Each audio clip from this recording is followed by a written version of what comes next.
Welcome, ladies and gentlemen, to a new episode of the X Button, Season 5, Episode 9. I am your host, Alejandro, and with me is my fellow guild members. Paul, hey everybody. Charge Blade mains rise up. And Joe, dual Dawn. blades. Charge blade is a mess. I tried all those weapons. That's just a mess. All the switchy weapons are super weird, and anyone who plays them is a magic user in real life. And me, I'm the longsword slash sword and shield slash dual blade slash charge blade. Like rotation, because I get bored if I keep using the one time too often. I like varying my gameplay by it. Hello everyone, You're a jack of all trades and the master of none. Exactly. Good seeing you guys, especially because we just played recently, like all three of us, to kind of for you guys to finish the game. So that was actually really fun.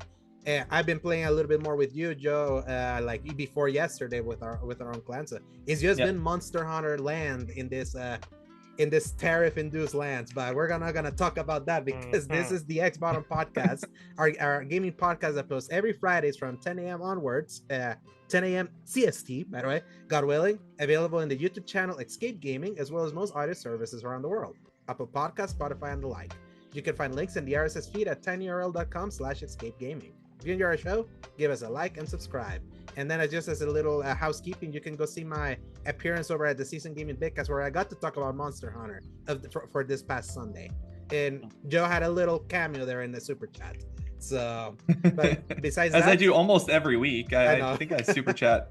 Yeah, you always do one. At the very least, you always kind of give one. I try to. Sometimes I oversleep and I end up missing, or I get in there and I'm like typing the super chat, but Ains is like ending the show and I miss it. But yeah, I do try to give a little something because I believe in supporting the creators that make stuff that you enjoy. And before I was a writer for the website, I was a huge enjoyer of the content. So me too. Giving them a couple bucks every week, nothing.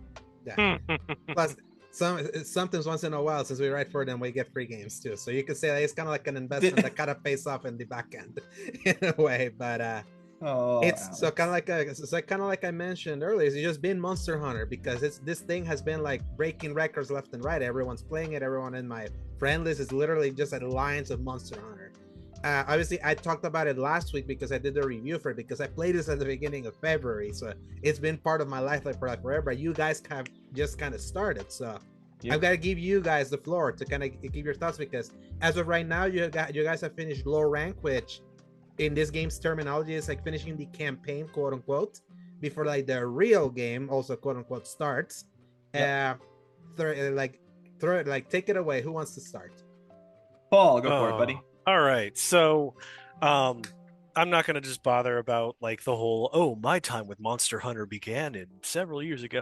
It's really just from like an opening standpoint, especially if this is your first one. This is a fantastic place to jump in. Just like not even burying the lead is a very fun game. The internet is helping that quite a lot.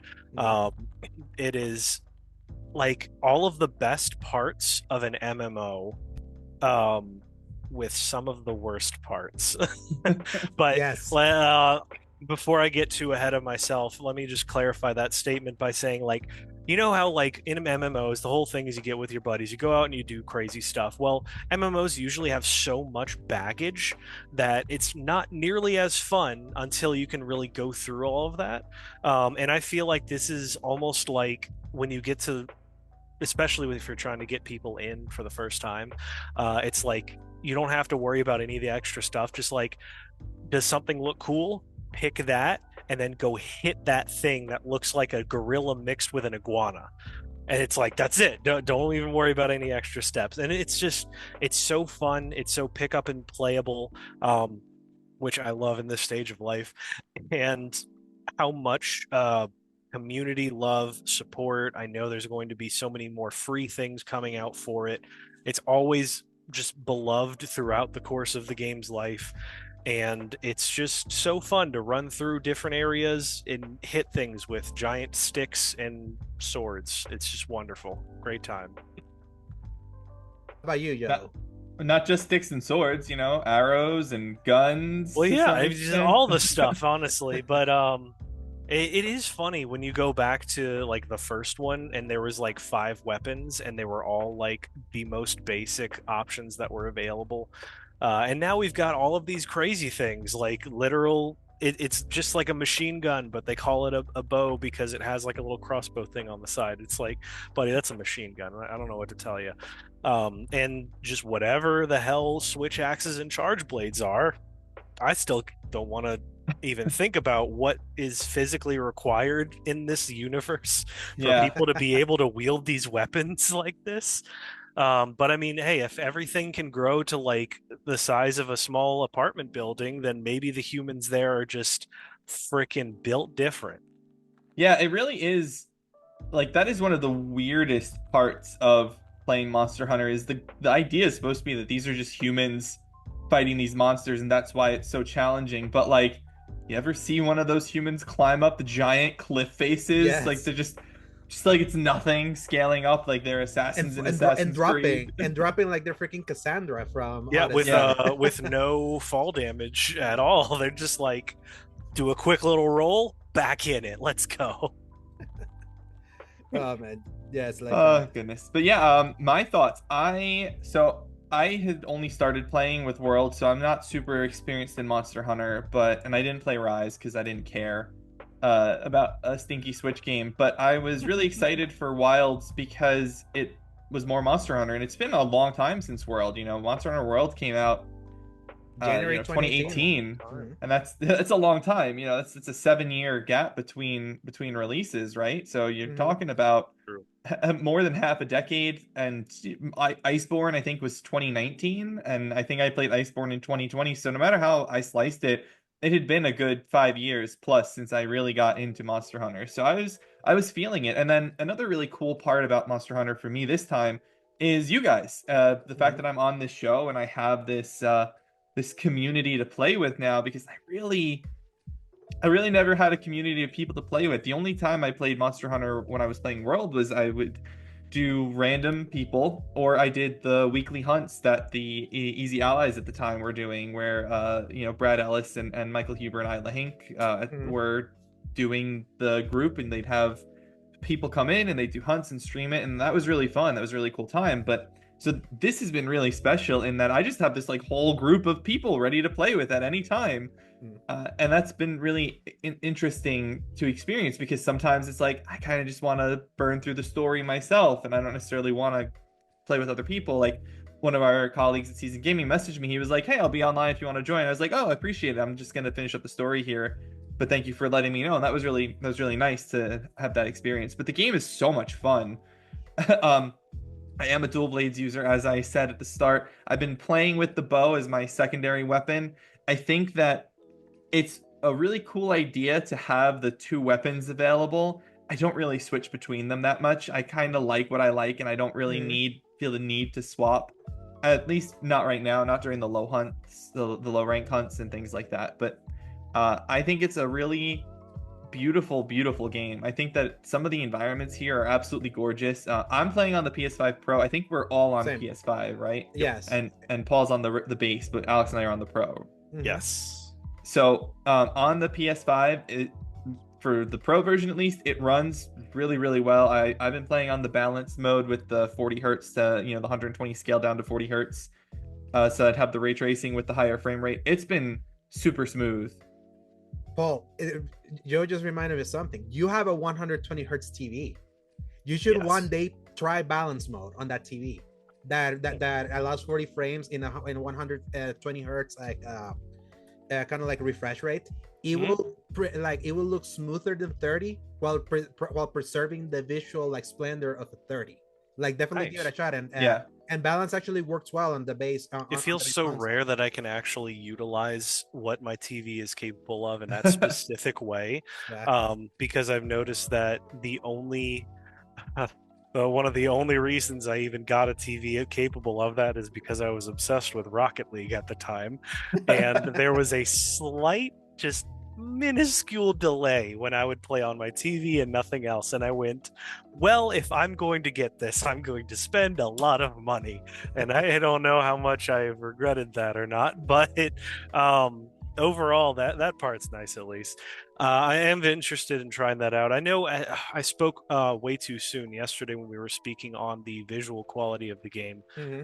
because then as Alejandro and I were on our own in the call later, I was like, I gotta compare this to other Capcom games because we compared it to Devil May Cry 5 because we were briefly talking about the visual quality. Of that specific entry, and then afterwards I thought about how washed out Dragon's Dogma 2 is, and you know what, this is by and large so much better than both It's of those way games. better optimized than Oh, than yeah, from the Dragon's start, Dogma 2. yeah. Like miles, leagues better optimized. And I mean, to be fair, Dragon's Dogma is probably a little bit more complicated in the number of NPCs that it has running around, having like set schedules and plans and things. You know, world is, or Well, you sorry, know what, they do the same thing with the monsters in this game. It's yeah, the same like pathing and planning and And stuff around randomness. that. And the randomness of something, a random monster appearing that wasn't there it before. definitely is, but I think that there's just less going on because the monsters themselves are not as complex as the human characters are in Dragon's Dogma. I think, at least from what I But can are tell. they?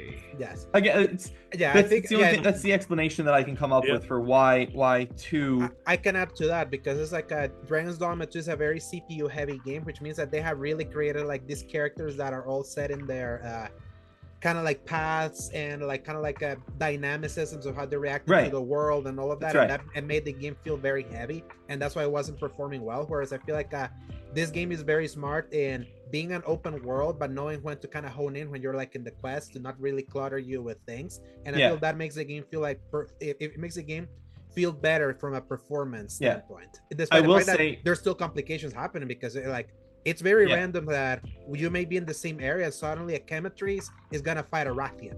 In another session, you're just having a Chemetries just Rathalos, unless they're Rathians that I haven't seen. there's Rathians. Okay. So, yeah, there's Rathian and Rathalos. So No, it's like that. So go ahead. Yeah, I just wanted to add on that, like, one thing that I've noticed is, as beautiful as the game is, there's still, like, I was in a cutscene, but not one of the fancy cutscenes, one of like the mid-level cutscenes, and I just saw in the background a character spawn like 2 feet, like just materialized in front of me, and then a second later the animal that he was like in front of materialized behind him, or like there are playing with assets. there are technical cuts that they're doing to make this run the frame rate work and to make this smoother. And I like textures are horrible loading in sometimes, like the cutscene, the very ending cutscene, which obviously no spoilers of the end of the game, but like the cutscene as it was happening was like switching from one environment to the other, and I was watching the pop in of the textures on things. It happens. It is a really remarkable game in a lot of ways, and it feels like a Monster Hunter game for good and for ill. You know, even with the shortcuts that they've taken to make it a little bit more friendly for the onboarding, like it still feels like a Monster Hunter game, I think. And I have to, maybe it's a little controversial of a take, but I don't think the game is a 9. I don't think that this game deserves a 90 score. I think that there's too many quirks in the game that I'd probably give it an 8 myself, because it's a good story.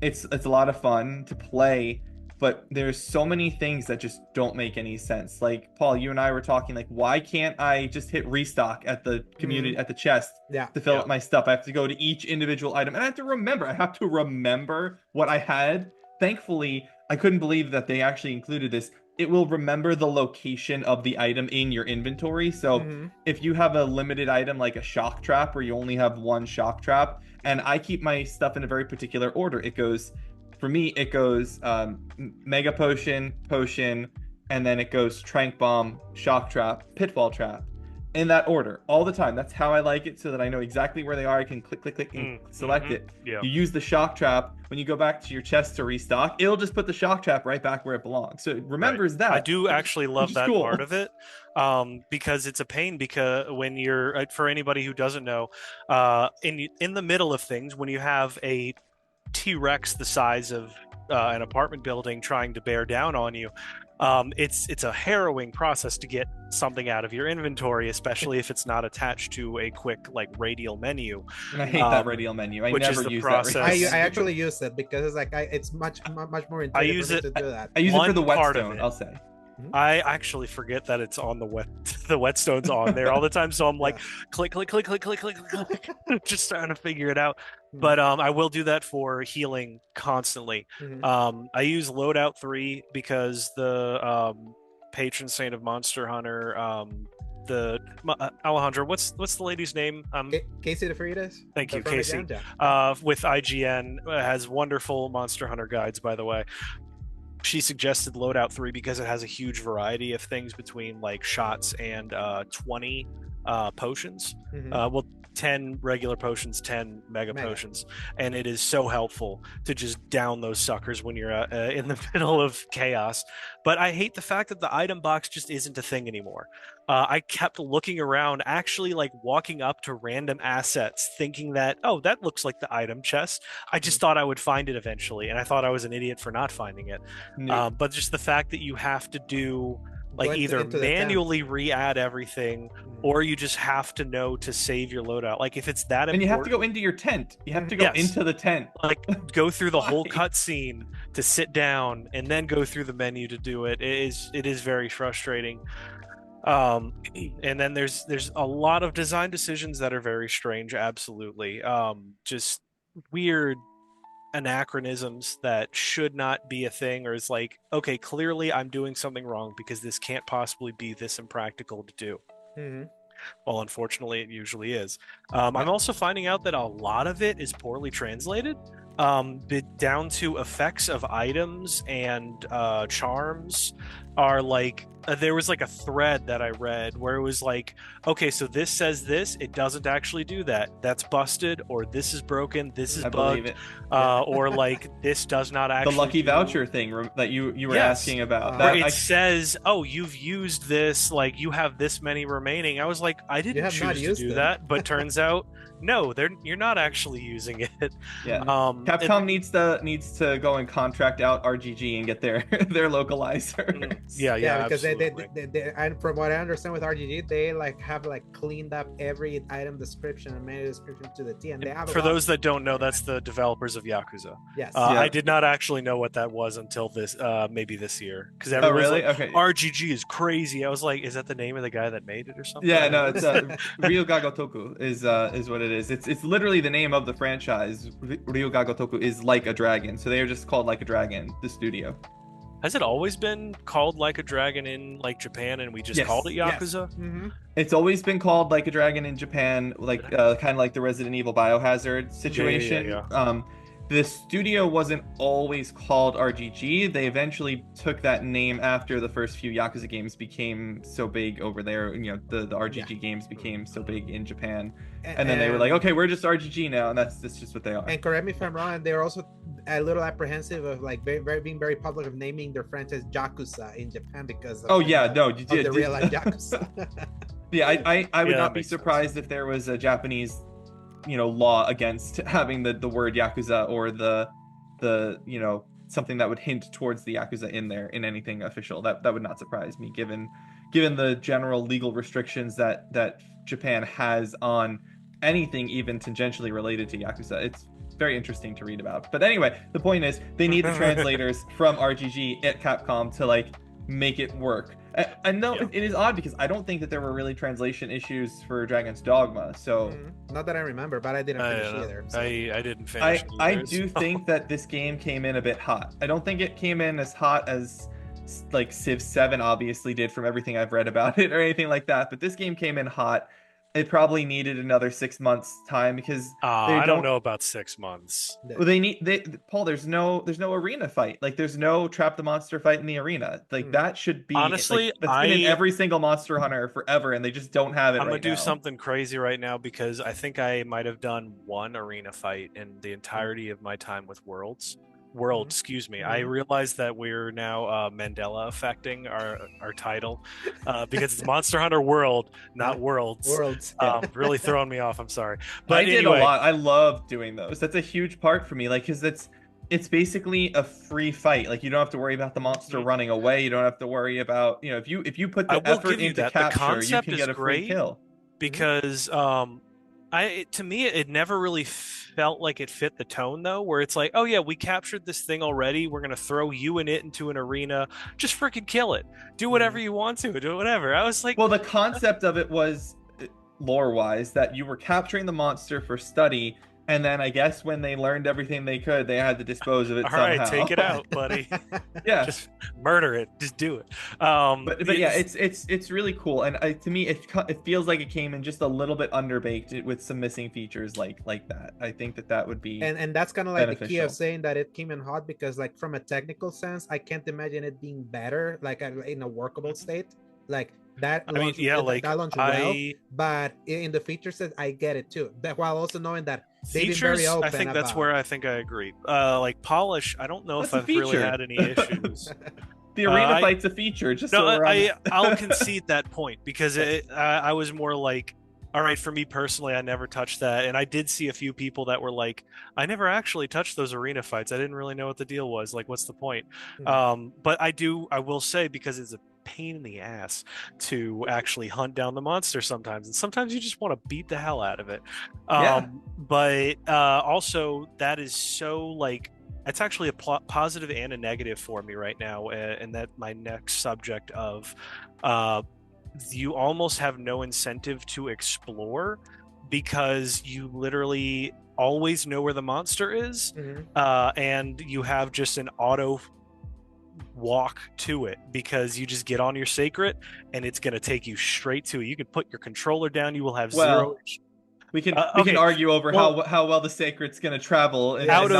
Let me clarify. Not the I want to actually bring up the fact that the execution of that is rough, but in concept, the idea that you just get on your sacred, it's going to take you straight from your base straight to the monster's front door within like 30 seconds or something, where like a whole lot of the whole point of Monster Hunter from earlier, even through World, is you're in the place, you are hunting, you got to find the pieces, you got to find the stuff here and there. But now, I think they screw them over because of how wide open the spaces are, because of how labyrinthine it used to be. It was always easy to stumble across all of the remains of the monster. Now it's so huge that like you have to just stumble across it if they did it that way. So I see why, but it also kind of cuts down on, like some of that actual like, oh, I'm gonna like forensic my way the hunting part, you know? Go ahead. It's a complete elimination of friction, basically. That was like a clear design intent of a lot of the things that they did with this game, and that was clearly a focus to be like, hey, when we know World was big, we need to make it bigger, bring in even more people in. How can we like eliminate any like pain point at the base, despite the fact that there's still plenty of pain points at the menu level? But that was clearly what the design was into making like its campaign so like beeline word, like beeline structured. So Alex, question for you. I have a couple things I want to say, but I want to ask one question first. In Rise, the Palamutes, whatever they are, you ride them, but they don't take you to the monster. They're just like your mount. No. Yes, they're just your mount to move quicker into the level. Okay. What I was referring to earlier for the audience is the secret. I had one time where it was telling me to like go somewhere. I was trying to go there, and the secret just kept going, just running back and forth.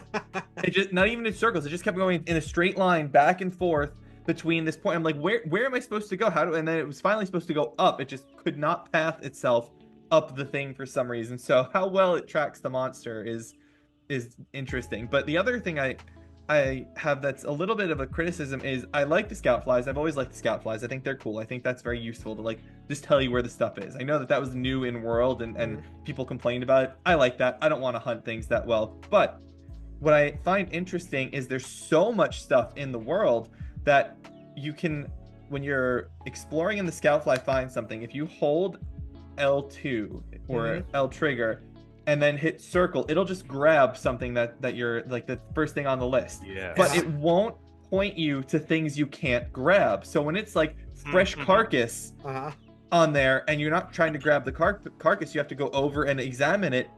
I don't know where it is. I'm like running in circles trying to find the carcass because the scout flies are pointing to so many different things. I don't know which way I'm supposed to go. A one suggestion there is the mini map will tell you exactly where. Not like a carcass, not like the animal carcasses when you're like getting doesn't it still have things. the icon of the monster that you just slayed?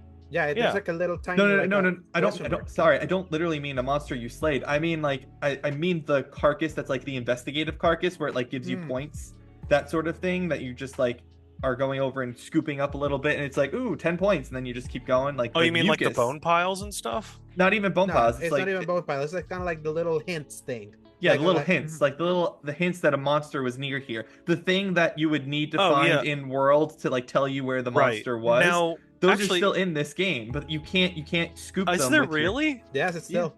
I've never actually had to use it. It always just tells me where the monster is. Is that something for like the optional ones or something? It's just there. Like I don't think it actually does anything. I think it's just there to be there. It helps. It gives you like XP. Yeah, it helps. It gives you points. Yeah, it helps for like investigations because obviously there's like the slaying of the monster, and then I guess there are. And there's the actual studying of the monsters, and that's one of the things that gives you more. Like the more you investigate a monster, I think the higher level you can unlock for that monster, which means that then when you slay that higher level of a monster that then you unlock, that's how you get more rewards for like the better gear. So Alex, is there in World, you'll remember that there was like the research guy, and he just had the whole compendium of monsters, and it had all the different levels, and you could level up the research of each monster. It was like multiple stars. I've not found that anywhere. There's a book of the field guide that tells you like all the information, but I feel like I fight the monster once and I know everything. Honestly, I think that's high rank. It's exactly the case where it just tells you everything.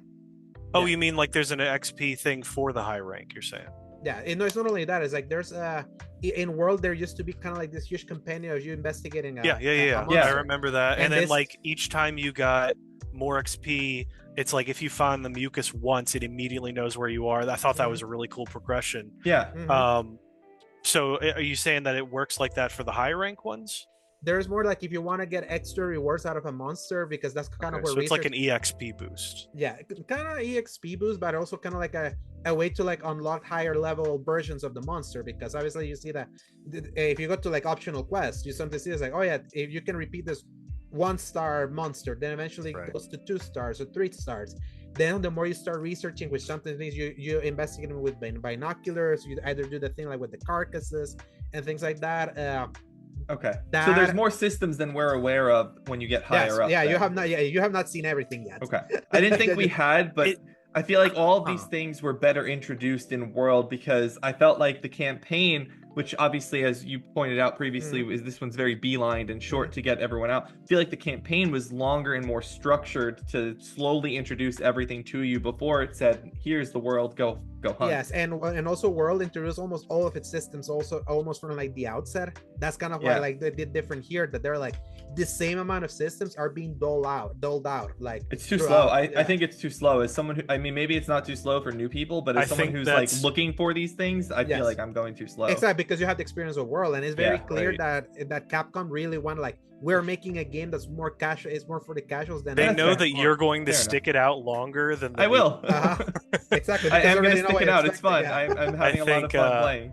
Because I definitely am somebody that probably needs a little bit more of that hand holding, and I will say it was slow for me, and I was a little frustrated at times. But it was.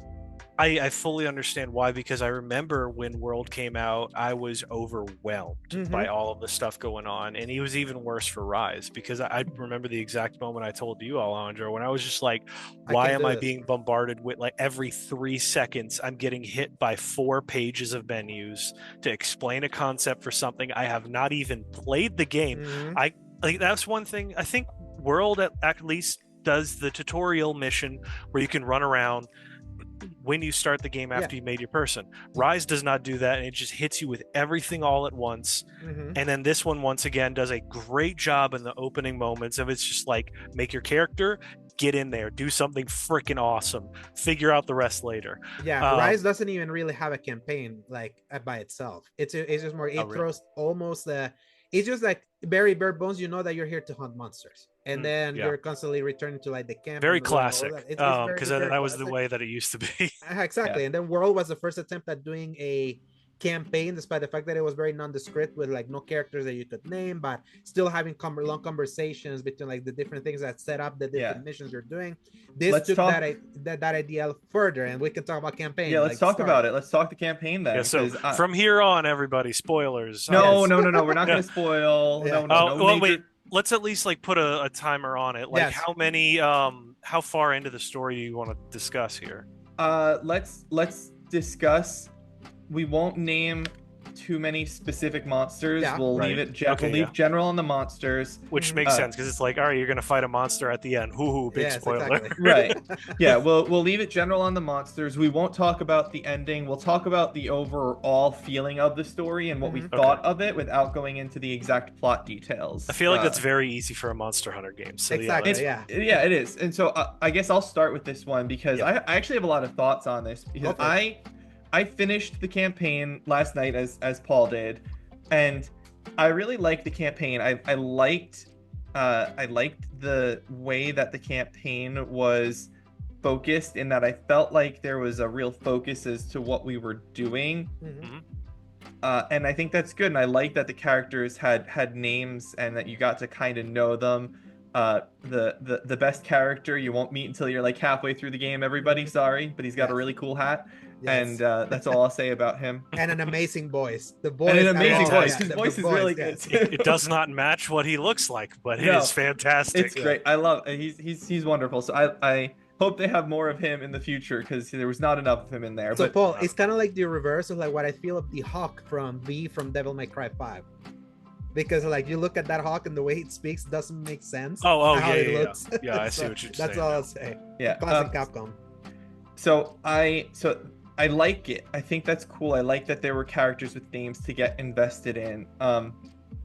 That said, and it's been a long time since I played it, but I actually preferred the story arc of World more than I care about the story of Wilds. Yeah, and I just interject. Is it because it feels more epic than like what Wilds ends up being? I'm more curious about it because the thing with Wilds that really throws me is Monster Hunter is this really interesting world that I'd love to like learn about and get the lore behind, and I do, like the general plot setup of Wilds is, oh, there are these forbidden lands that no one's been to in 1,000 years, but it's just like right over there. It's like you're telling, like it's over there, and nobody went over there for 1,000 years.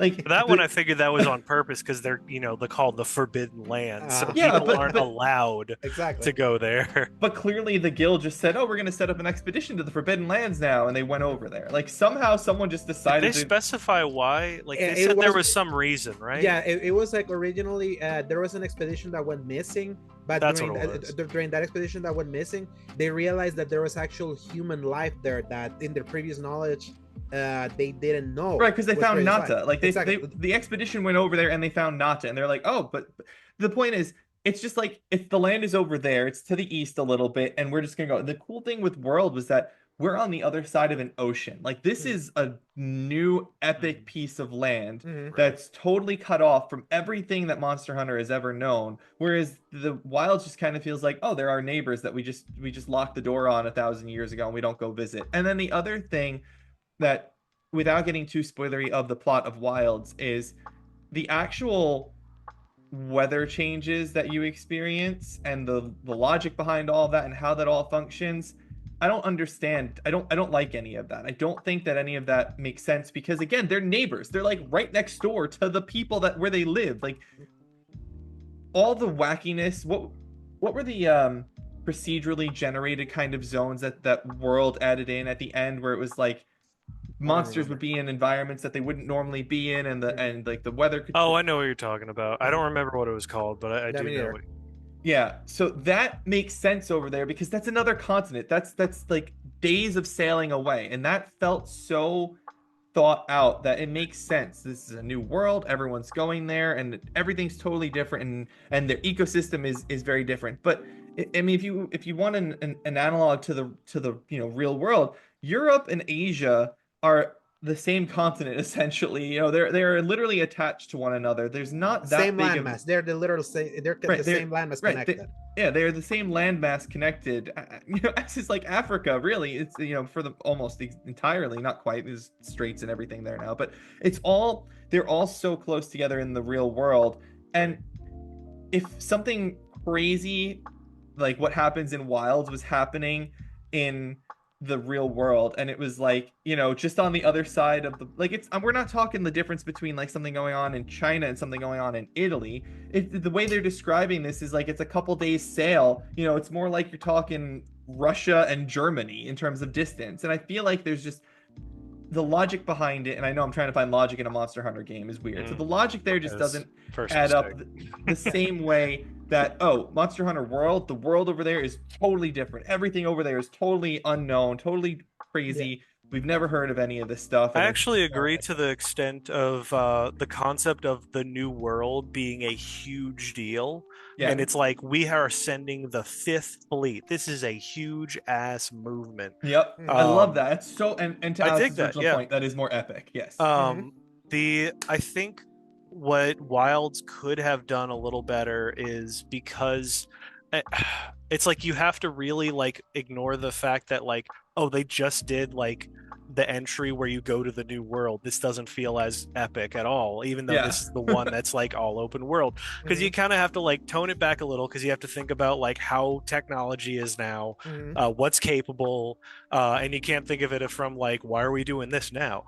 And but like kind of almost a counter to your point where it's like, yeah, it's the same landmass, but you go from Europe to Asia, that's going to take frickin' forever, because all they have is that's the problem. The sand ship comes every couple days to give you more supplies. You're clearly not that far away. When are you talking about, like during the course of it, because you're getting like the support teams and stuff? The support teams, and after the fact, if you've done any exploring afterwards, you have a supply ship that comes in and you request goods, kind of like World had the ship that would sail away, and it would take like 5 days or whatever on the open ocean to get there. The sand ship that they have here has the same thing, and it comes every few days with supplies. I think it really comes down to, if you're going from like an in-universe method, it's really about the fact that whatever the crew was supposed to do, I think needed to be explained a little better, like why we're breaking into the Forbidden Lands. Why was the first group there that disappeared in the first place?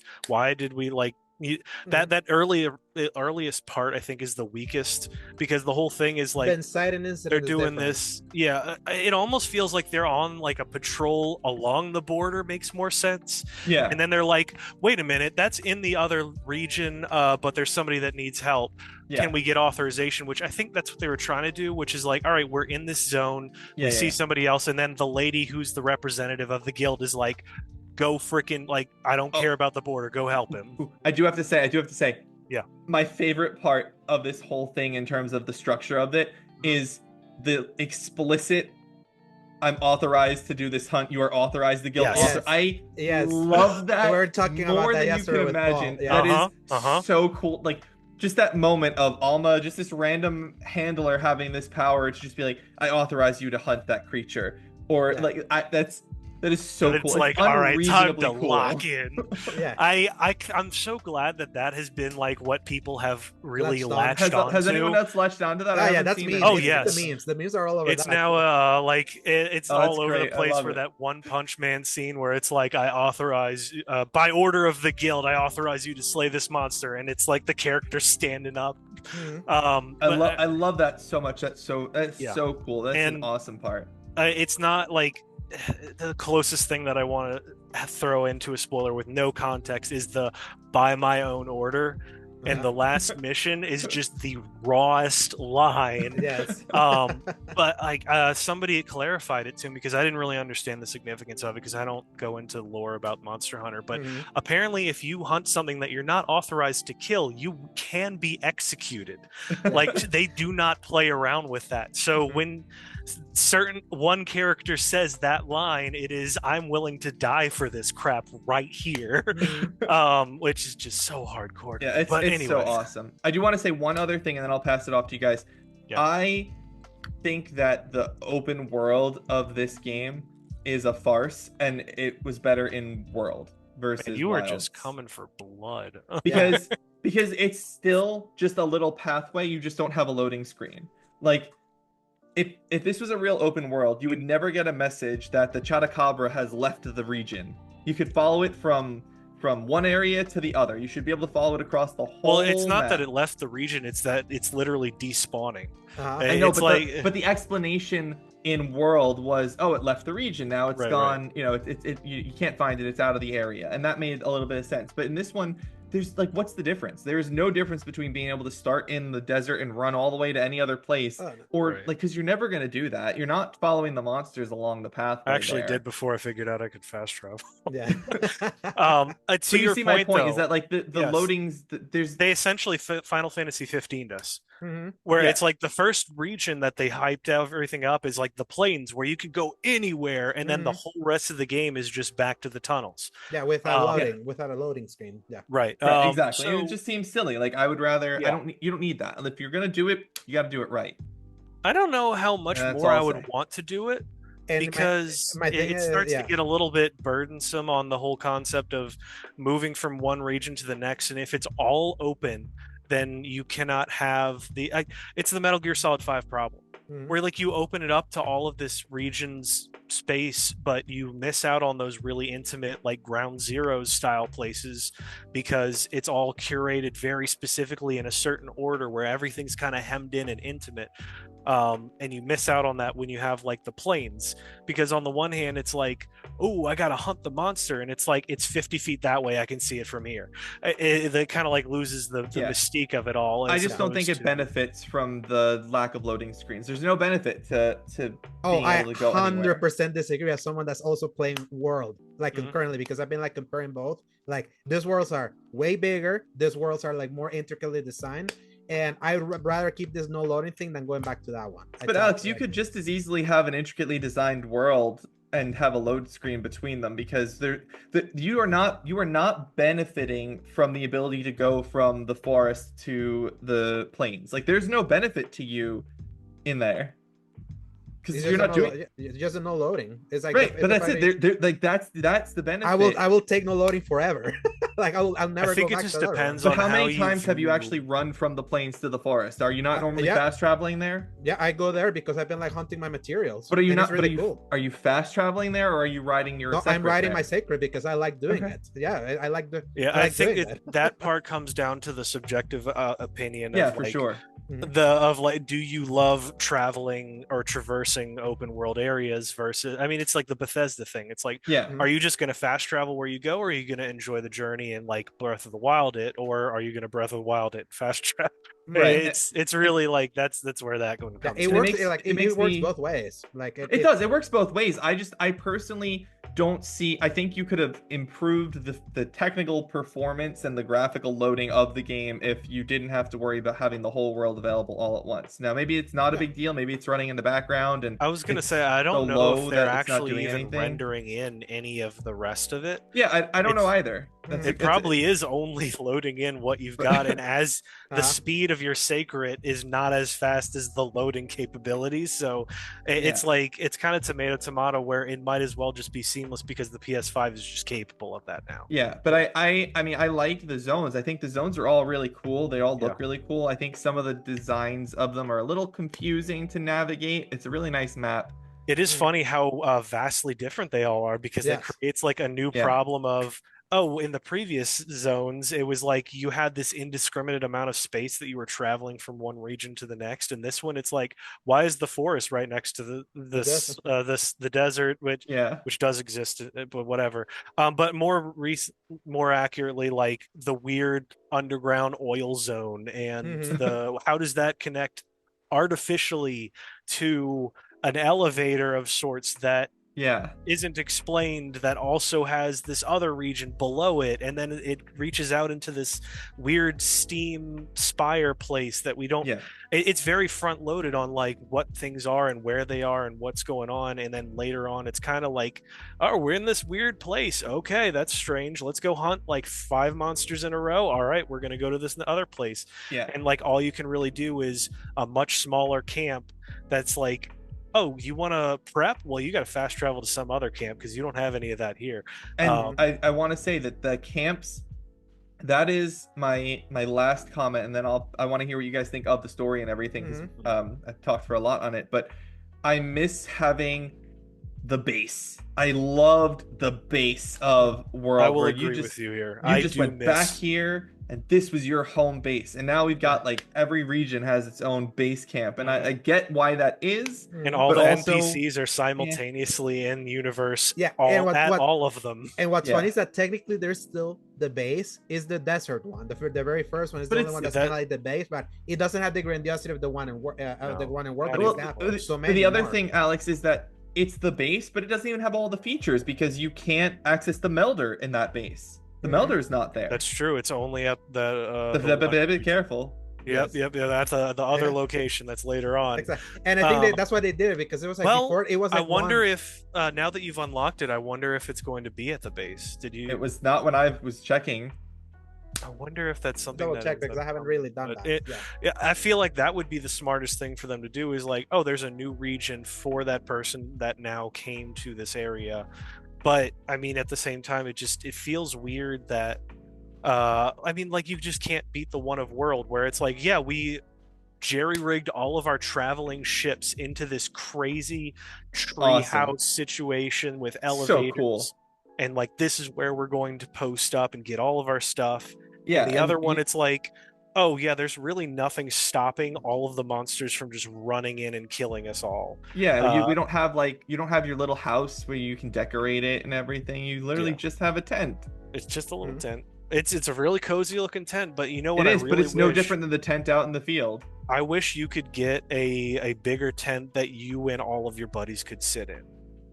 I feel like that would be like much a canteen? Mm-hmm. Yeah. Some like literally like just a place where you could see you and your buddies like interacting and stuff, and then you could do all your stuff. And that's what the canteen was in World. That's what. I'm 100% agree with you here. Like, I think so there are such a downgrade. So I think there are good sides of Wilds, but I don't necessarily think that it's a better game than World is. I don't necessarily think it's better. I think it's probably just as good, and I think it's a solid 8.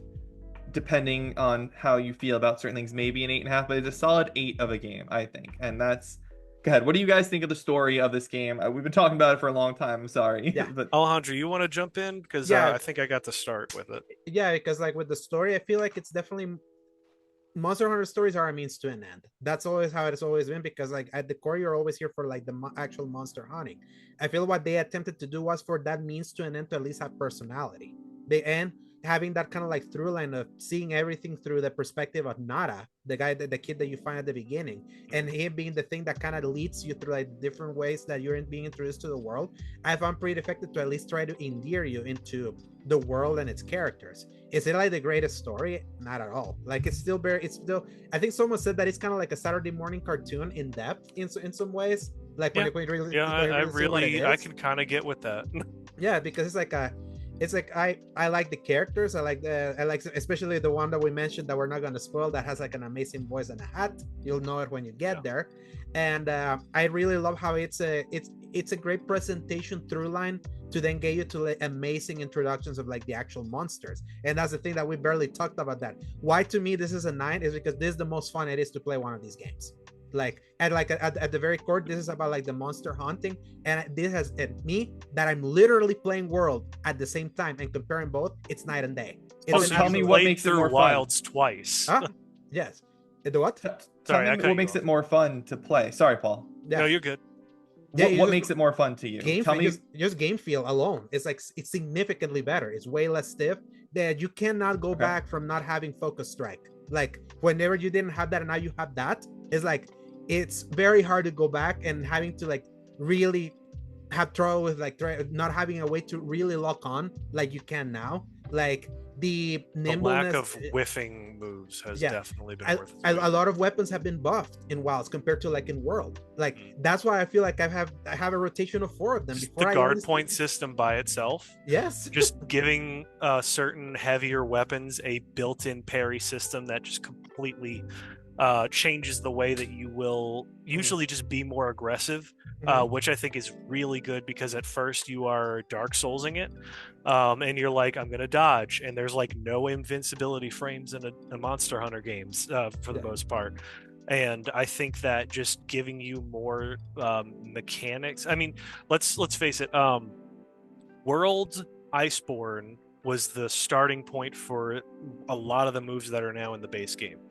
However, even if you load up World by itself without Iceborne, without Iceborne owned, you will not have the movesets to any of those weapons. I tried that because my ability to play Iceborne was attached to his account, and there was a point where I did not have access to that account, and I loaded up World by itself, and it took away the moves that I could have played with. So that by itself, I think, makes it a step above just mechanically. And despite all of the frustrating elements of Wilds, I believe that's either things that just need some polish. I think it's a bolder design decision to just give us as many tools as possible.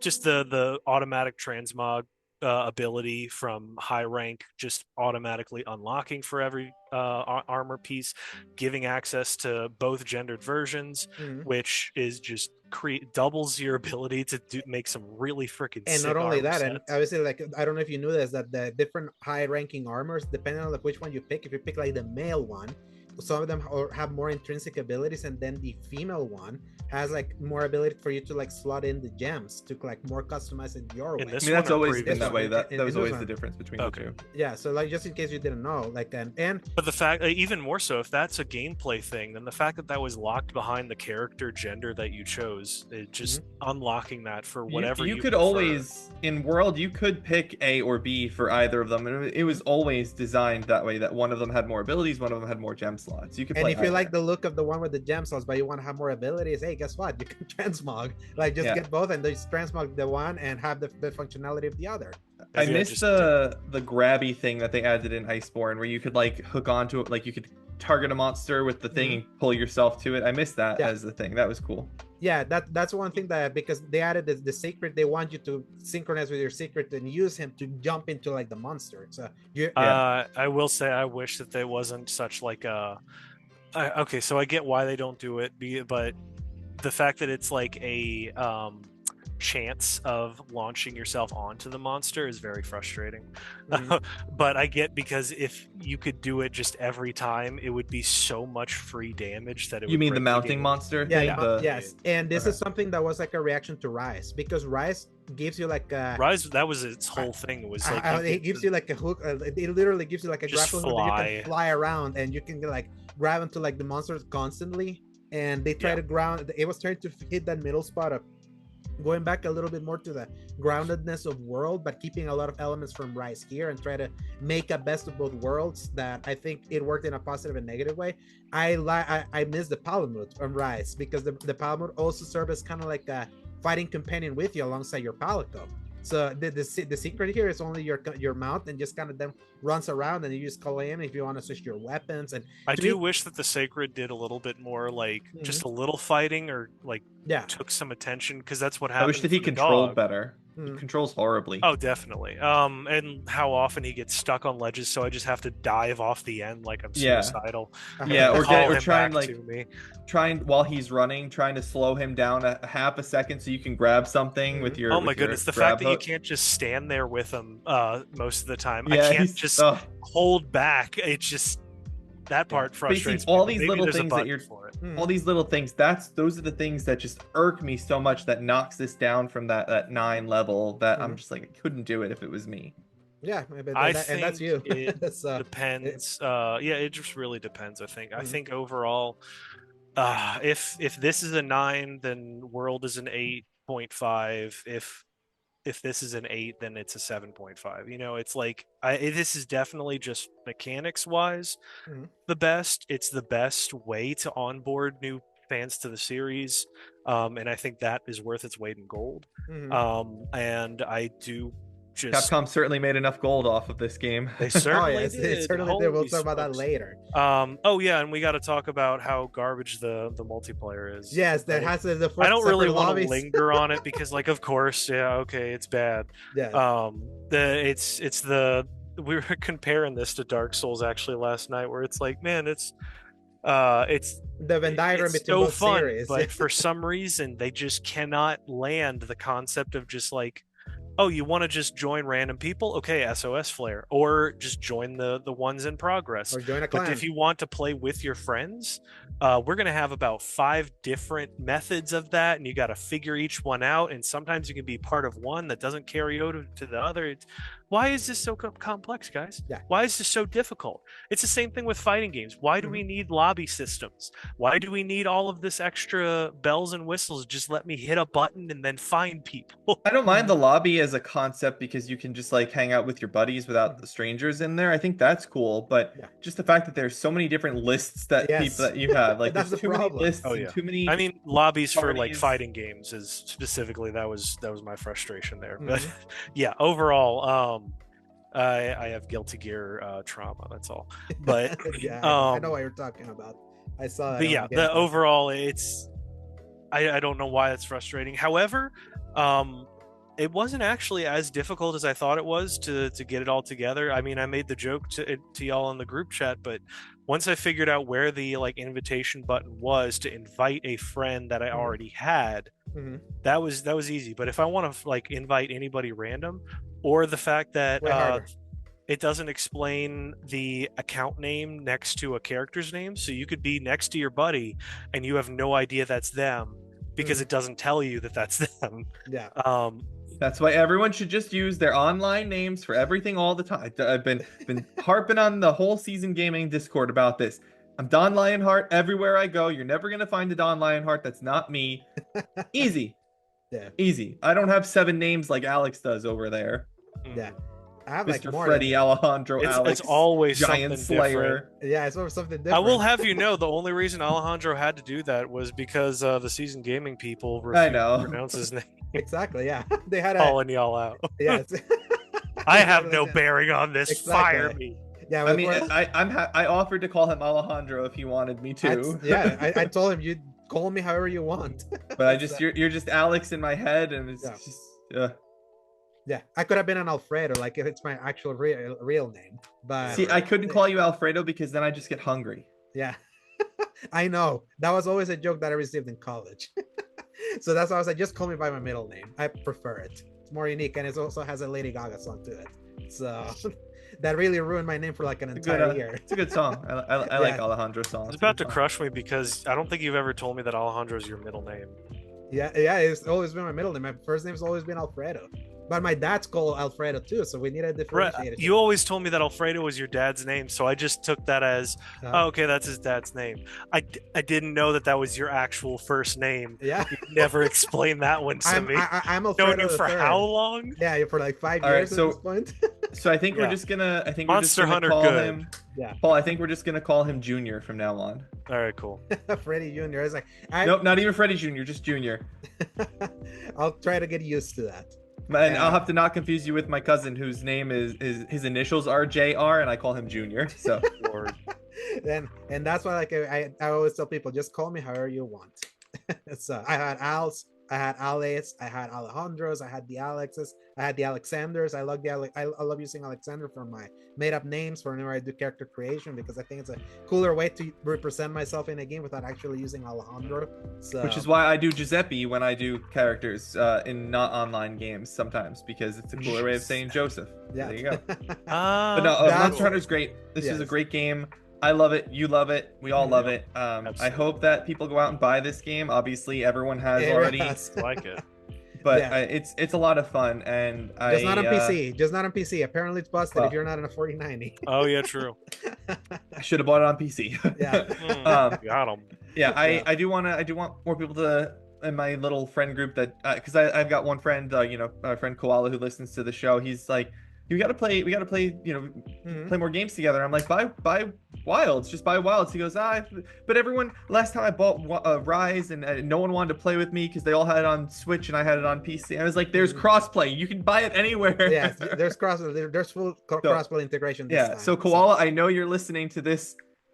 Get on it. Get on it. It's the biggest game for a reason right now. Yes. And Byron, if you're listening, buy it. Yes. and I will just say it because you guys are just speaking from having just finished low rank and dabbling a little bit with high rank. There's which is like literally so much ahead of the you guys. bare minimum. I did literally one quest after the main story that was a monster hunt, the one that like unlocked everything, and then I've just been doing the side quests to capture endemic life. I'm trying to find one of those bowfin fish. You know what I think we need? It's 2025. We need an aquarium in a Monster Hunter game. Yes. They got it right with Animal Crossing. Just let us have like a cool terrarium. That's all we need. They had that in World. Mm-hmm. Did they have an aquarium? You had all your creatures. You had your fish in the water if you wanted, and you had your land. Everything in the big base. Yeah, I take it all back. I guess World is just better then. All right. Yeah.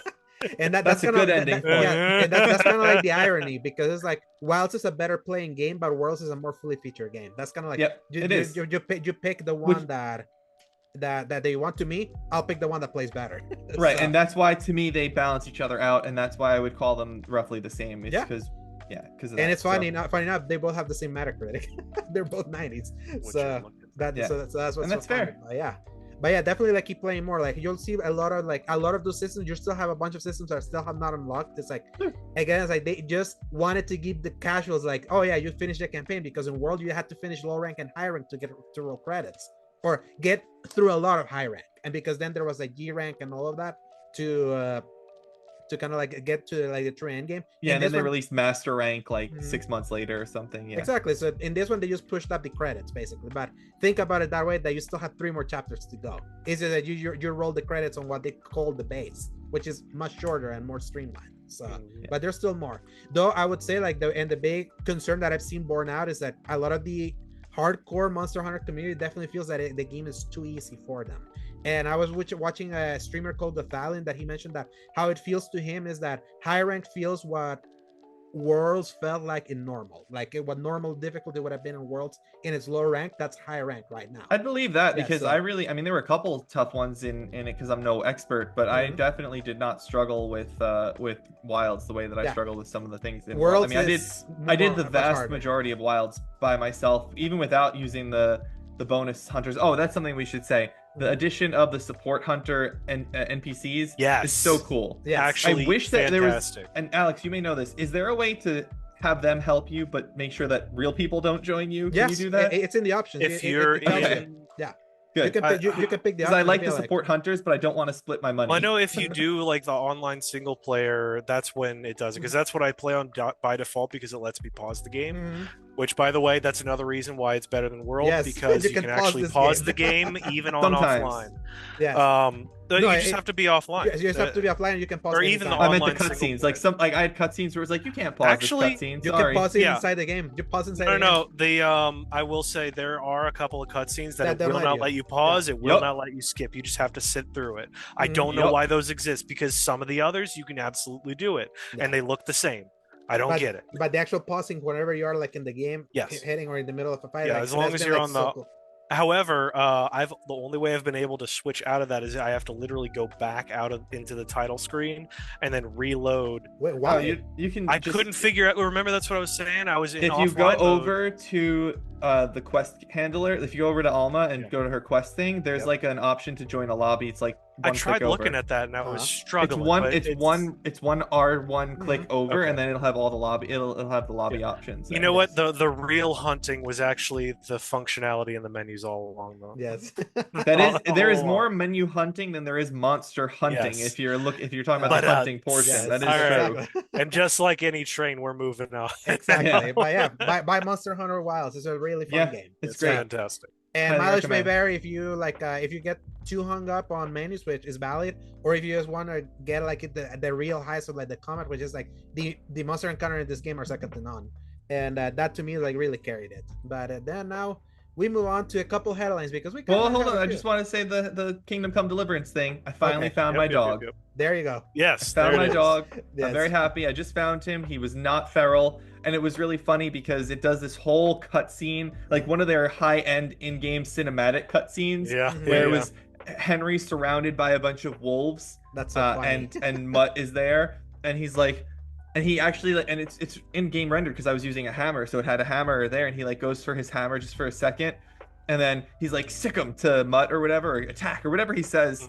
And then it goes, and the whole time it was like this really tense thing, and I'm like, I have fought so many wolves right now. I'm not nervous about fighting these wolves They at throw a all. lot of crap at you for that Mhm. one random side quest. It's insane. And Absolutely. it's just supposed to be early because you want your dog. But Yeah. Anyway, I know you want to yeah. say something about it too, Paul. The only thing that I wanted to add was that I completed the first area, got to the second map entirely. More than me. That whole like from the wedding into all of the other story missions, fantastic. I love their storytelling. I love their character work. There's just so much game that it is genuinely exhausting after a while. Did you ever talk to animals, Paul? Did you ever talk to animals? Because all the time. You can just talk to Mutt. Yeah. And you just like have a whole conversation with Mutt, and he just growls back at you. I was roaring laughing. It was so funny. There's a side quest where you can talk to a sheep and you just have a conversation with it. Ram, thank you. I think you can do that for other animals as well. I can't remember for sure, but you have a whole thing. I mean, the fact that you can do like the Red Dead Redemption 2, like just random conversation with any NPC like that, even if you can't like fully talk to them, just that game is so detailed with all the crap that Jesus Christ be praised. Yes. Yeah. I'm hungry. All right, Alex. Now we can move into the headlines here. Yes. We won't hold you up anymore, but we love that game. Oh yes, we love it, and you can see it's like it has its plus and it has its minuses, but that's always been Monster Hunter. But then at the core, it's like a really fun and addictive game, and it's the reason why it's so big. But now we will move into a couple headlines because we're gonna move into one that makes me, even as a big fan of the series, very happy, and I'm gonna use Don's editorializing for this one. Neil Druckmann gives humanity hope that The Last of Us may not have a third entry. So what reading the headline it's from BGC, The Last of Us creator casts doubt on a third game in the series. Don't bet there being more of Last of Us. So like the story says, while Neil Druckmann has previously said there could be a third Last of Us game, as he thinks there's more story to tell, he has now suggested that might not be the case. I was waiting for this question, Druckmann said when Variety raised the prospect of a third game during a recent interview. I guess the only thing I would say is don't bet on there being more of Last of Us. This could be it. Druckmann said in April 2021 that a story outline had been written for a potential third game in the series, but that it wasn't currently being developed. And he seemingly hinted at plans for a third Last of Us game in January 2023 when he told The Hollywood Reporter, I think there's more story to tell. Then last February, Druckmann confirmed that he had a concept for a third game in mind and that he thought there would be one more chapter to the story. Speaking in Grounded 2, a documentary detailing the development of The Last of Us Part 2, Druckmann said that he had wondered for years about a potential third game but could never think of something that excited him until then. I don't have a story, but I do have that concept that to me is as exciting as 1, as exciting as 2. It's its own thing that has this through line with all 3. So it does feel like there's probably one more chapter to this story. This latest comment on a potential third chapter in the story came during an interview focused on the second season and HBO's Last of Us TV adaptation, which premieres on April 13. They didn't mention it in the story, but he has previously said that he only was able to write the story of the second game, or that original was going to be all new people, until he figured out how to rope in Joel and Ellie. He writes with kind of like a core emotional core in mind, and he always said it's a Joel and Ellie story. And kind of slide, not really spoilers of The Last of Us Part 2, that core is no longer there after The Last of Us Part 2, let's just say that.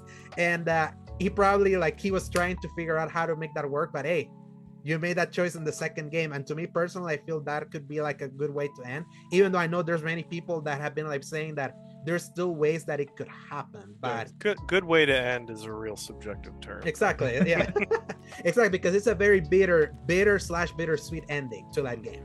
It's a very it leaves you in a stupor when you finish that game, how it gut punches you in the end, which isn't necessarily a bad thing either, but it's definitely a series of choices that exist, and I feel like he could easily do more with it. I was talking about I guess obviously like spoilers for The Last of Us 2 Yes. or whatever. But anyway, there's so many options that I feel could have been done. I mean, the most obvious is Ellie is going to go find Dina and her child and go explore a new region. And I don't know, maybe Dina's family lives in another state and we got to go on another adventure. Maybe it's the Odyssey style where she's just trying to make it home to apologize.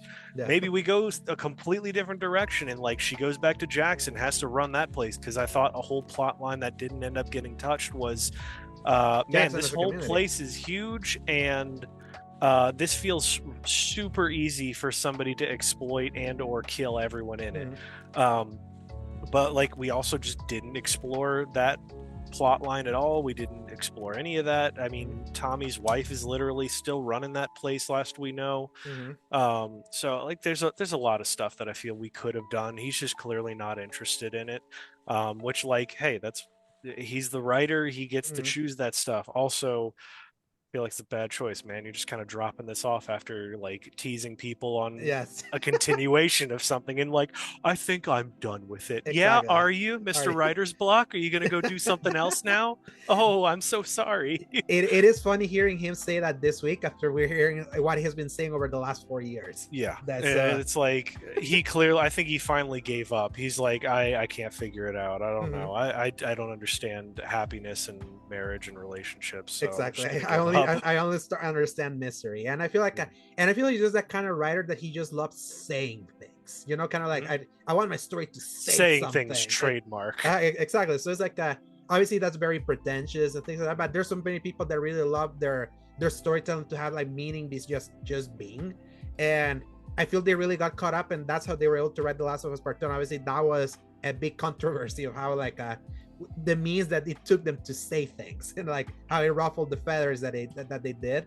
That unfortunately to me, I was like, I personally always felt that for what Last of Us always was, the second game was like a clear this is it, because to me it's always been about Joel and Ellie. Even with so many tangents that story kind of takes, it always circles back to like that core. Like ironically, like it's messy how it gets there, but that was always kind of like a little through line that it always had, that it was like a choice made by Joel in the first game that really explored like a nuclear bomb and all the different things that happened in the second game, and what it kind of wanted to say about like choice, consequences, and things like that, and revenge, and the cycles of violence and blah blah blah. And I feel he just couldn't figure it out without his core, because he destroyed that core in the second game, because it was what he needed to write that second game. So to me, I feel this is the right choice. I feel bad for all the people that have been saying that that Last of Us Part 2 necessitated a third game.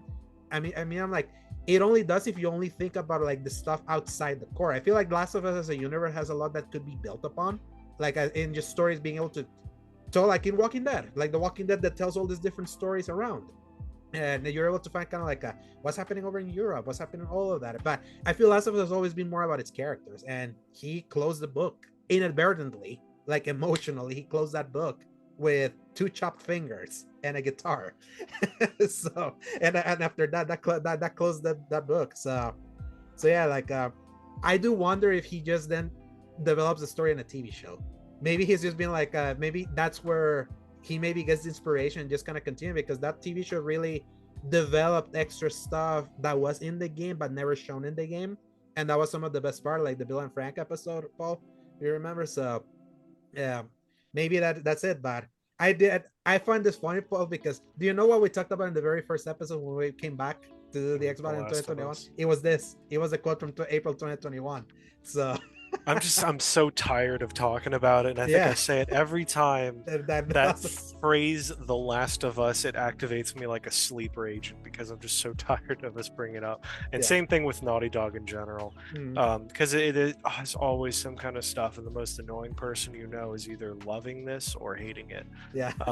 And there's just no in between anymore, and I want to move on to talking about all the other really good stories that like Intergalactic. Yeah, sure. Let's go. Just talk more about Naughty Dog. So obviously, Joe, like you've said, you've never played Last of Us because you don't like survival horror stuff. I never played Part 2. I played 1. You played 1, okay, and you didn't, because it was free. Oh yeah, they gave it for free for sure. So obviously you wrote the editorializing over the airline, so you're pretty happy of hearing this. So, Yeah, anything you want- honestly, I think Naughty Dog is the most overrated studio in the industry. I think that their games are sevens, maybe eights if you have a really strong story, which I do think that The Last of Us Part 1 had a really strong story, but I didn't care about The Last of Us Part 2 that much. I thought some of it looked interesting after that reveal trailer, but it's not enough. I don't think that they make fun games to play. I don't think that their games play justifies their hype. The last game I cared about from Naughty Dog was Jak 2. Jak 2. Which I played. Like, I didn't even like Jak 3 as much as I like Jak 2 or Jak the Second, because it is, a Roman numeral 2. I much prefer 3. Paul knows that I went through it with Jak 2 like a few years ago. I just never got as much into 3. I owned 3. I don't remember. That was a long time ago. I was 11. But yeah, I don't care about Naughty Dog. Sorry, I didn't really care that much about Intergalactic. It looks like more Naughty Dog. I don't care. I'm sorry. I just don't. The Uncharted games are fine, but they don't feel very fun to play. The Last of Us was a better story than Uncharted was, I think, but it still doesn't feel very fun to play, and I don't really like survival-y games. I don't really like zombies or spore monsters or whatever you want to call the creatures from The Last of Us. So yeah, I would rather Naughty Dog just make better games that are actually enjoyable. I don't enjoy their games that much. Go on to the next subject that we have today. Yes. Sorry, I know that's controversial. I just don't enjoy their games that much. I play most Uncharted games in like a single sitting because they're so short. And Uncharted 2 is my third favorite game of all time. So and I love Uncharted 4. Like, fine. Yes. They're perfectly good games. I don't ever want to say that they're bad games. And you just told me that it's horrible and that you hate it personally. Exactly. I know. Yeah, exactly. That's how it comes across. There's just something about their stories that are interesting, but I've always been a story first kind of guy. Gameplay has to be serviceable for me to get through for a really good story, but I don't think their gameplay is usually that good. And I go through their games because it is just serviceable enough for a good story, but most of the time their story's not even as good as people think it is. Were you like a Gears of War guy back in the day? No, he wasn't. He did. I just want to make sure. How many of them did you play? Gears? None. None. Oh, like you would just totally. Okay, that tracks then. Mm-hmm. Because like clearly the cover-based third-person shooter just does not interest you. Mm-hmm. No, I had a 360. Adds the context. I had an Xbox 360, but that was it. I never had an original Xbox or an Xbox One. I've always been an RPG fan. Shooters don't usually do that much for me. I mean, I don't know.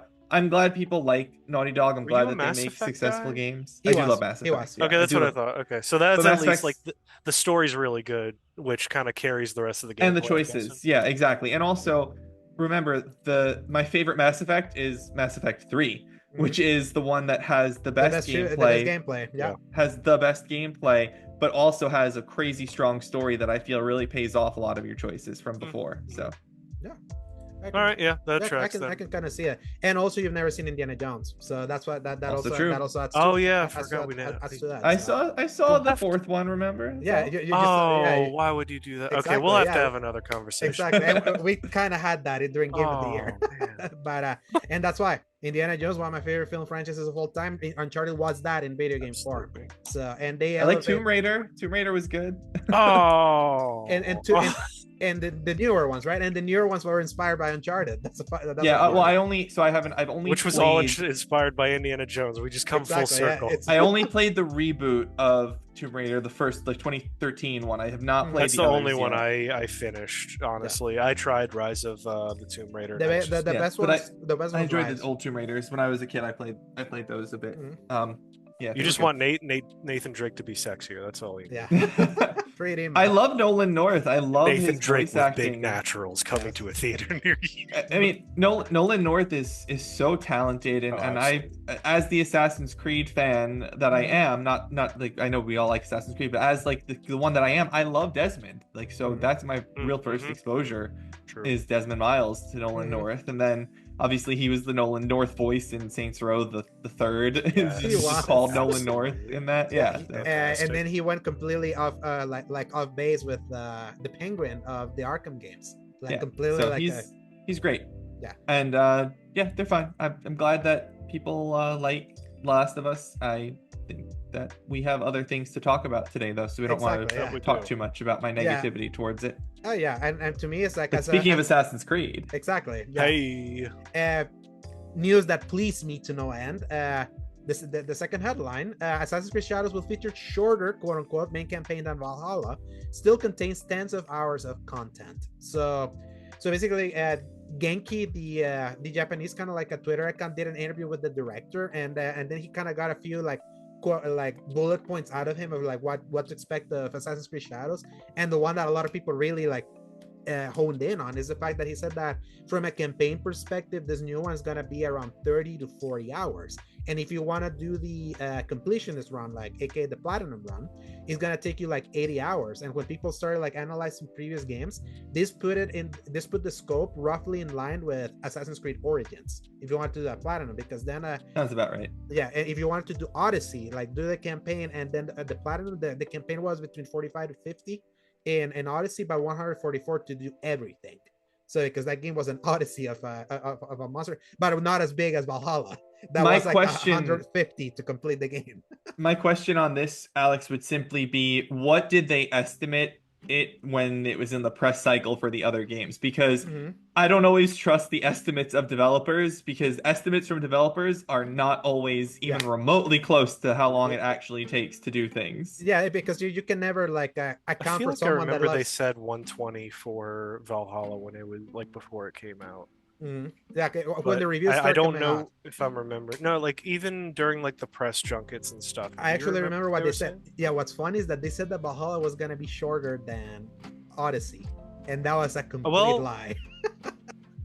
I don't know. They're kind of comparable in my head, honestly. Yeah, I feel like Valhalla's way longer. Yeah, Valhalla's way longer. Is it? Okay. Yes. Yeah. It's just that I feel like way worse. Yeah, Valhalla doesn't have grind. That's the thing. It's just way more content. Whereas Odyssey, halfway through like its main through line, it level gates you for like 10 levels and wants you to do side quests. Which in Valhalla you didn't need to do that, because everything was kind of being given to you. It was just a lot of it. That was kind of like the difference. So everything in Valhalla is such a huge step down from Odyssey. It's so sad. It makes me so sad. Why is Odyssey the entire Aegean Sea, but Valhalla is one landmass and it's so much bigger? Exactly. Yeah. It's that's kind of what's so funny. And to me, ironically, I feel Valhalla is a better quote unquote Assassin's Creed game than Odyssey. Odyssey to me is not an Assassin's Creed game. It's a Greek god simulator that just happens to be. It is a Greek god simulator, but Valhalla, Eivor controls like he's 10 times his size than he actually is, and he feels very awkward. Like he feels bad to control. I don't. And that's what I'm saying. That Odyssey is a more fun game, but it's not an Assassin's Creed game, because it just completely upends the usual kind of like movement of Assassin's Creed to give you that. You're right, it does, but Cassandra is a more stealth viable character than Eivor is, because Eivor controls so terribly that trying to get him to act stealthily, it doesn't work. Cassandra, I would agree with that. If you want to play her stealthy, which you definitely don't need to, because you're basically playing as a Greek god, like you said, she is a great stealth character. Yeah. I had this setup for archery where I had I could shoot through everything, and I had all of my stuff decked out so that I could one-shot anybody with an arrow straight through a wall into their head. Like, that was the kind of stealth character. Or you could sneak up. She controls so much smoother than Eivor does, and it was a shame, because there's a lot of good in Valhalla. And I hope that the story of Valhalla way better. There's a lot of more in Valhalla, that's for sure. Yeah, I much prefer that it went back to like the future and how it like thematically tied the entire series together, way more than Odyssey, trying to serve different masters and being like its own standalone thing, sort of working the Cult of Cosmos as kind of like a sort of origin of the Templars, and then how they try to make the Greek mythology kind of like this whole the first civilization thing, that I feel like that Valhalla made more sense within like the lore. Like no, see, I think Valhalla made it all more confusing, because then you start hearing about the first civilization, and then they're really the Norse gods, and then they were Norse gods in their head, and you're playing the Norse gods, and then it's like, no, they weren't really, and then there's a table where they're all around, and they all like. Yeah. But I will say, that's Odyssey was Mhm. bad from a like it's completely disconnected for the most part from the modern day, where it has like zero bearing for it. And it's like, once again, we're back to the precursors being like sort of gods, but also not really. And they had pieces of Eden, and that's why certain people are just better. Yeah, I think that Valhalla goes slightly off the rails when you have the whole. I mean, spoilers for Valhalla, I guess, a 5-year-old game or whatever, but like the whole reincarnation plot line, where like you're actually the reincarnation of them in the future, like. That goes way bananas. That's way too far. And here's the thing: that was set up in Black Flag. That's not new in Valhalla. Black Flag, like the main what part villain, of that was it was Aita, whatever the name was a reincarnation. The sages, yeah. But that was like a little bit of a mystery, and it was cool because it was a little bit of a mystery, and it seemed unique. And then it's just like, oh no, we just all put our consciousness into future generations over and over and over again. I'm like, yeah, that's a little boring. Like that was a little silly. I would say I really like that they really put in that kind of like how a lot of the world religions that think about all these gods are kind of like just a reinterpretation of understanding the first civilization, and these cultures kind of like making the religions that they kind of know, as like we know is the Norse mythology, as the Greek mythology, and all of that. And that's cool. I thought that was really clever. I like that part of it. I just didn't like the whole every single one of them push their consciousness forward to thousands of years. Like that pushed it for me. That was too much. Yeah, that's sci-fi. Either way, I love sci-fi. as far as Shadows goes, yes. I think this is going to be a pretty good entry from what I'm seeing of every little gameplay clip and the options that they've got in there. I think I haven't watched any of them. I haven't until like last week, I think, when it started, like the trailers started dropping with gameplay on like YouTube ads and random things on like Twitter and stuff. And I'm sorry, we have to pause for a second. Paul, Yep. Are you not a subscriber to YouTube Premium? Of course not. Me neither. What is wrong with you people? Yeah. I'm not paying money. I already paid for my subscriptions. I'm not gonna pay for YouTube Premium is the most valuable subscription in the entire world. No, this sounds like an industry plant situation right now. Alex, you listen to Last Stand. You listen to Colin all the time. He always talks about how valuable YouTube Premium is. Yeah, he also has brain rot, so I don't listen to him. Do you guys ever if you watch YouTube videos anywhere near as much as I do, I don't watch ads. I haven't watched a YouTube ad, unless I'm like, well, if I ever watch it on desktop, I have ad blockers. Yeah, same. I am not giving. Right, so you're taking the money. You're taking money from the creators by using ad blocker instead of just giving YouTube $15 a month. Let me tell you.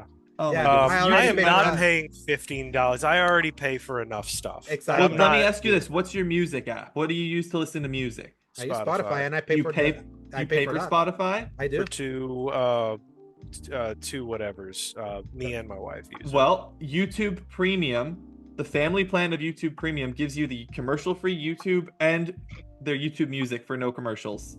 It's the same thing, and you get your YouTube and no commercials. You will never convince me of this. Me neither. I don't think I've ever even been to the Spotify website. Like, I don't care about Spotify at all. It doesn't mean anything. Before I met my wife, I actually only used Pandora for free. Yeah, I use Pandora for free too. Because she already owned an account, that's why I just use it.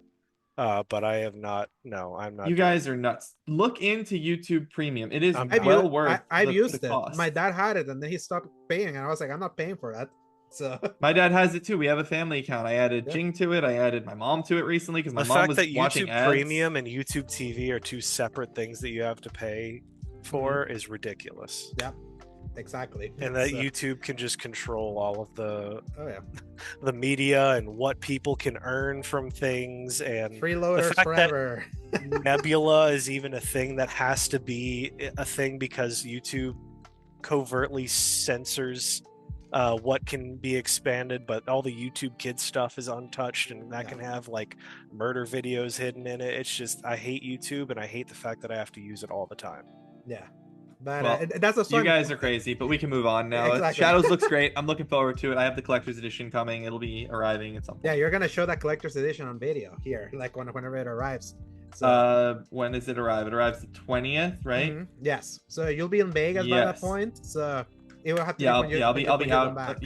Yes, I can share because I'll be. Yeah, I was making sure that I'll be here because I also will be traveling, to Florida soon after that. So so since we have like exactly 15 minutes roughly, what do we want to cover the most? I think we can cover all of it. We'll make it all. I want our last one to have its time in the limelight because this is something that you understand the most, Joe. But I just wanted to make sure that we're on par with what we're trying to do. Exactly. Yeah. Well, we'll take this one quick. Do you want me to? I'll take it, Alice. Let me take the next couple ones quick then. So, analyst thinks Take-Two will sell Grand Theft Auto 6 at an unprecedented $100 price point. Says Michael Pachter. Are we back to this again? Yeah. He's wrong. Michael Pachter is very smart. That's not going to happen. They're never gonna do that because there's no reason to do it. They may up it to 80. I wouldn't say they wouldn't up it to 80, but there's no reason to price out so many people for so just game. Real quick with that, it feels like analysts are trying to will $100 game into existence with all this analysis that have been happening. I think they just like the drama. Exactly. We had this conversation like a few weeks ago, and now we have one to say like, no, it's gonna be $100. So I don't think so. I don't think there's any reason to do that. I think that you don't want to price out too many people. We're in a bad economy right now. No one has any money. Eggs are $8 a dozen. Yeah, you can't do that. You can't charge $100. You can't change We're a $30 in tariff price land, people. I will offer this one little curiosity out of anything, and that is when everything went to digital and how all of us expected what should have happened was they're no longer needing to pay for the fees to build it, therefore things should be discounted, and now we get even more games that are perpetually at $60 and $70 even if they've come out like several years ago. In my head, that's the same thinking process that these people are under, where they are going to gouge as much money as they possibly can. If there's anybody that is greedy enough and audacious enough to try, it would be Take-Two. The only thing to say on that is that there is this thing in contracts called the most favored nations clause, and there's a high chance that these companies that have deals with the vendors, the GameStops and the Walmarts have most favored nations clauses where they agree that they can't sell it for cheaper on their own storefront than the MSRP in the store. That does exist sometimes. They just make that agreement that you can't do lower prices of things. Yes. You have to be giving the same price value to everybody to avoid showing any sort of favoritism. There's a level of weirdness about that, and it's mostly a governmental kind of thing that it applies, but sounds like a gray area of something that didn't have enough laws made about it. It's a weird quirk in the law that can exist that kind of borders on price fixing in a little bit of a way, but there can be agreements about things like that where you have to agree to give certain discounts to partners. And then the next piece here is Rockstar acquires developer who fixed GTA the Definitive Edition, founded by LA Noire director Brendan McNamara. I thought this was an interesting one. That's why I put it on here when I was going through. LA Noire is a really cool game, and it's a really high-end game, and the Definitive Edition was super busted, and now it's not. And they're the ones that fixed it because Grove Street Games did the original one. And an insult to the name of Grove Street. Exactly. An insult to the name of Grove Street. If you're a big San Andreas fan. Which I am. I think what I find so interesting about this is that Rockstar is once again in bed with Brendan McNamara because he let Tim Bondi, the original developer of LA Noire, and that was like a 2011 like controversial story about about why that game took like 7 years to make, and he was like considered like a toxic figure, and then he just kind of like faded away, and now he's like back in with Rockstar. It's so funny, like it's really interesting how that like he was able to whistle himself back in, and now he works directly because Tim Bondi wasn't a Rockstar studio. It was just kind of like a partnership. I will say two simultaneously true statements. I loved my time playing LA Noire, and I hate that they let you do all of that amazing detective work only for partway through the game to say, oh yeah, none of them actually did the crime that was there for. And I was like, what is the frickin' point of this whole game, guys? Yeah, it contradicted That itself. really made me mad when they did that happen.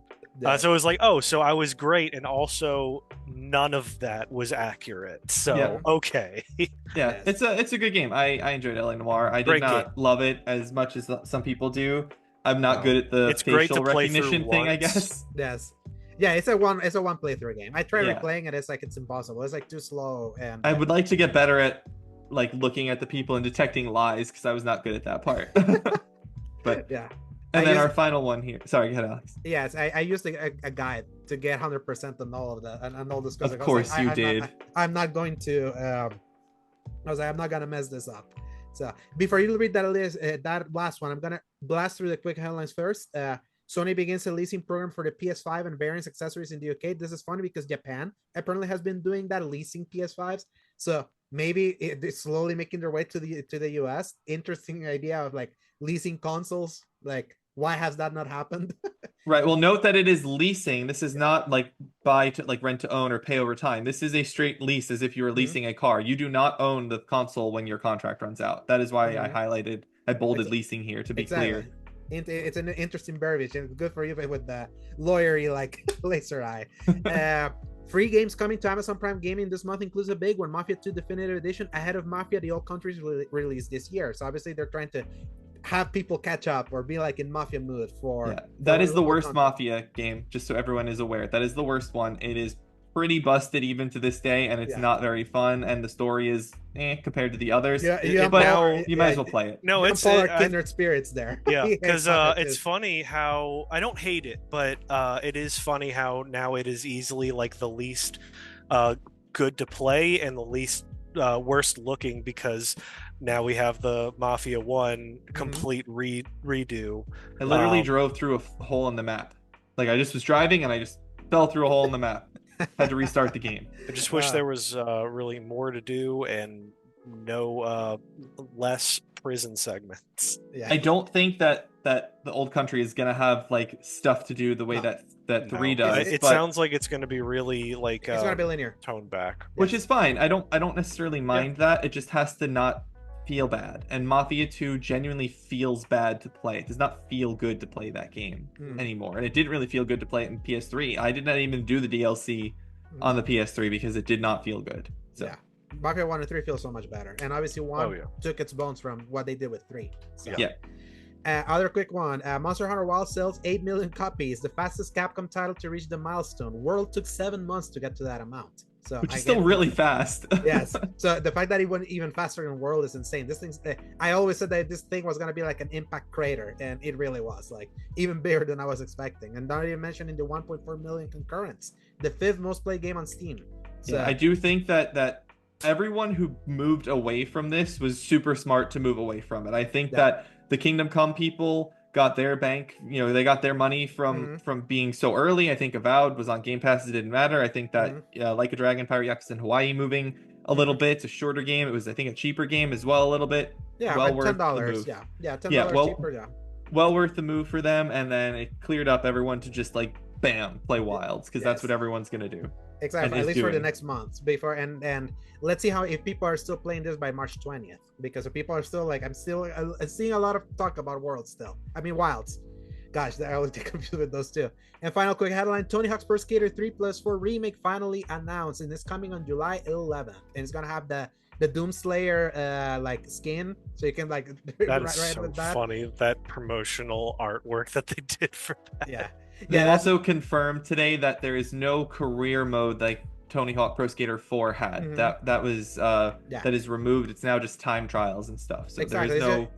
It lined it up more with 3, I think, right? Doing that because I think 4 was like had more of an open. So yeah. That's what I read on it. That's what the story said, that it was like an open thing where you could like skate between. But that's all gone. That is not there any longer. It's much more like the 1 and 2 and now and 3 remake. That somebody who never ended up playing 3 and 4. What's the is that a big deal that they took? I don't know. I didn't play actually, it either. Okay. In my opinion, for the better.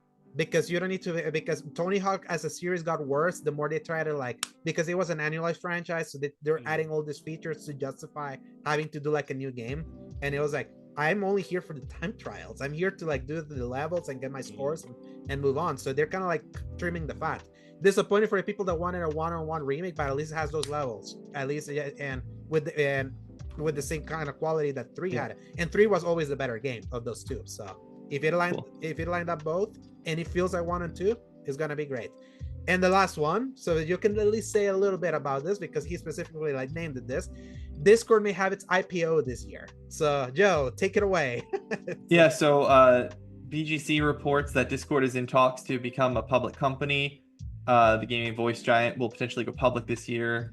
As I said, from Jordan Midler, this one says in the platform, which was founded in 2015 by Jason Citron, grew popular with gamers this last decade due to its ease of use, integration with games, and the fact that it's free. In the years since, Discord has grown to a hub for thousands of different communities, largely replacing web forums. And according to reports, the decisions can go public following the election of Donald Trump, leading a market that is more friendly to tech giants.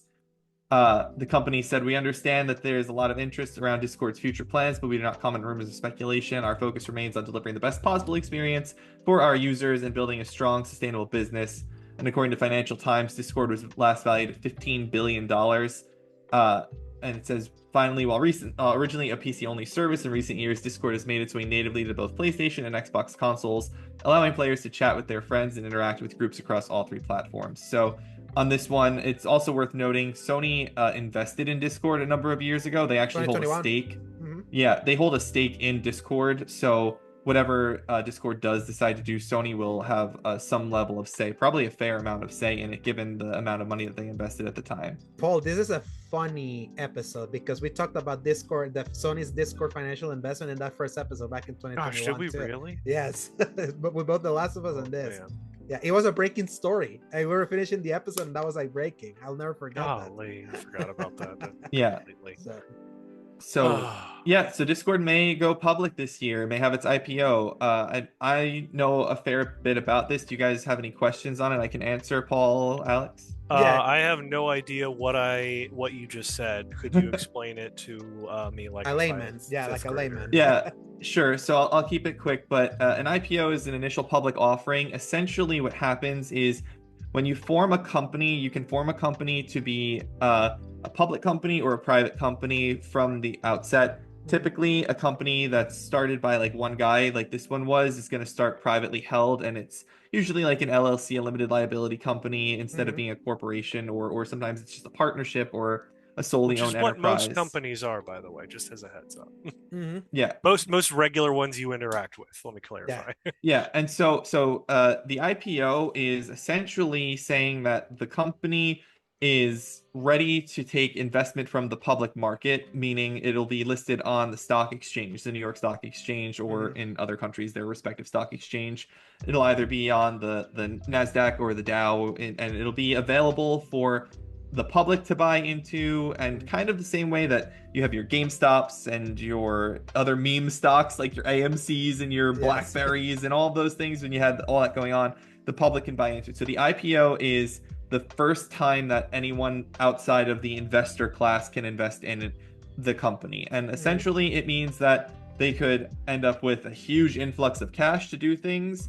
They could also lose a whole bunch of value as well if no one buys it, because a lot of times you'll see that companies start their IPO really high and then immediately they just fall off for whatever reason. Because of lack of interest, or like... Yeah, lack of interest, or once a company is public, a lot more information has to become available. There's a lot more public filings with the Securities and Exchange Commission, so you end up learning a lot more about the company. And then finally, the downside of this, and the concern that a lot of gamers and people who use the service are rightfully going to have, is that once a company goes public and has public shareholders, and to some extent they have this for the private shareholders, but when it's privately held, it's usually fewer of them involved and they have smaller stakes. But once it goes public, your fiduciary responsibility, your actual role in managing other people's money becomes so much greater. And a standard corporation, their primary focus is making money. So when you hear about, oh, all the companies care about is making money, it's true, because that is their responsibility. There are exceptions to that. Responsibility. Right. There are exceptions to that, and there are other types of company formations that you can have. There's actually something called a benefit corporation that is a federally recognized corporation. Like, it is a real thing under the tax code in each state, because you incorporate under states when you make a business, has their own version of this, where it actually does allow you to forego some profits for social benefit. That does exist. It's rare. It is growing as people become more conscientious of things like that. But yeah, Alex, do you have a question? Yeah, and going open also basically opens them for like someone bidding for them, right? And be like, we want to buy you, like that like entering an IPO opens them to that, right? Like for someone to bid for them. Any company is technically always open to be bid on. Like anyone could go to anybody and say, I want to buy you. What you're thinking of is a hostile takeover, in that if the board of a company wants to sell, they can do it. But if the board doesn't want to sell and you still want to buy it, you can slowly suck up shares from the public market. And there are restrictions and regulations on that. And then as you see that happening, companies are going to be more likely to be wary of, oh, hey, this one company is buying a lot of our stock. They're going to control us. But you still can technically do it, as just a heads up. Yeah, exactly. You can still do it. You can still do it. It can take time, and there can be agreements and things that try to slow it down, and defensive measures that companies can take, diluting their stock, things of that sort. I know that when Elon Musk was trying to buy Twitter, they took some actions at first to try to prevent him from making a move on it, until they eventually just said, okay, we'll sell at the price that you quoted to us. So yeah, there are things to do, but that's what an IPO is, really briefly. It's good for the owners of Discord, and it could be good for the people because it could mean that they invest more, but it could be bad for the people because it could also mean that they start trying to nickel and dime you in different ways. Yeah, and not only that, like, if this puts it in danger, then you're gonna see Elon Musk try to get Discord in.